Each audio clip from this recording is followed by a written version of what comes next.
ആദ്യമായിട്ട് പുറത്തെടുത്തുള്ളത് ലേഡീസ് ഡ്രസ്സാണ്. കാഴ്ചയിൽ വലിയ കുഴപ്പമൊന്നുമില്ല. ഇത് ഉപയോഗിക്കുന്നവർക്ക് അതിൻ്റെ ക്വാളിറ്റി അറിയാൻ പറ്റുള്ളൂ.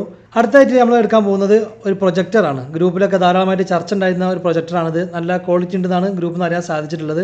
നമുക്കിതേക്കുറിച്ച് വിശദമായിട്ട് മറ്റൊരു വീഡിയോ പരിചയപ്പെടാം. തൽക്കാലം ഇപ്പോൾ എടുത്തു വെക്കുന്നു. അടുത്തായിട്ട് എടുത്തിട്ടുള്ളത് ഒരു മാറ്റാണ്. നമുക്ക് ഔട്ടിങ്ങിന് പോകുന്ന സമയത്ത് വിരിക്കാൻ പറ്റുന്ന മാറ്റാണിത്. അതിനുശേഷം ഒരു കാർഗോ പാൻറ്റ് ഓർഡർ ചെയ്തിരുന്നു. അതാണ് കാണുന്നത്. പിടിച്ചിട്ട് വലിയ കുഴപ്പമൊന്നുമില്ല. അതുപോലെ തന്നെ ഒരു ഔട്ടിങ്ങിന് ഉപയോഗിക്കാൻ പറ്റിയിട്ടുള്ള ഊഞ്ഞാൽ ഓർഡർ ചെയ്തിട്ടുണ്ട്. നല്ല കര കണ്ടിട്ടത് ഉഷാറാണ്. പിന്നെ അതുപോലെ തന്നെ ഒരു മോപ്പ് ഓർഡർ ചെയ്തിട്ടുണ്ടായിരുന്നു.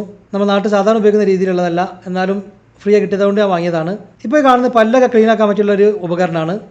അതുപോലെ തന്നെ ഗെയിമിംഗ് മൈക്രോഫോൺ ഓർഡർ ചെയ്തിട്ടുണ്ടായിരുന്നു. നിങ്ങളിപ്പോൾ ഈ കേൾക്കുന്ന സൗണ്ട് ആ മൈക്രോഫോൺ ഉപയോഗിച്ചിട്ട് റെക്കോർഡ് ചെയ്തിട്ടുള്ളതാണ്. ക്വാളിറ്റി നിങ്ങൾക്ക് തന്നെ അറിയാൻ പറ്റും. ഈ കാണുന്ന പ്രൊഡക്റ്റ് ഒരു ക്യാമറയാണ്. പക്ഷേ ഇത് വെറും ക്യാമറ അല്ല. നമുക്ക് ഇത് എടുക്കുന്ന ഫോട്ടോ അപ്പോൾ തന്നെ പ്രിൻ്റ് എടുക്കാൻ പറ്റും. ഒരു ബ്ലാക്ക് ആൻഡ് വൈറ്റ് പോലത്തെ ഫോട്ടോ കിട്ടും.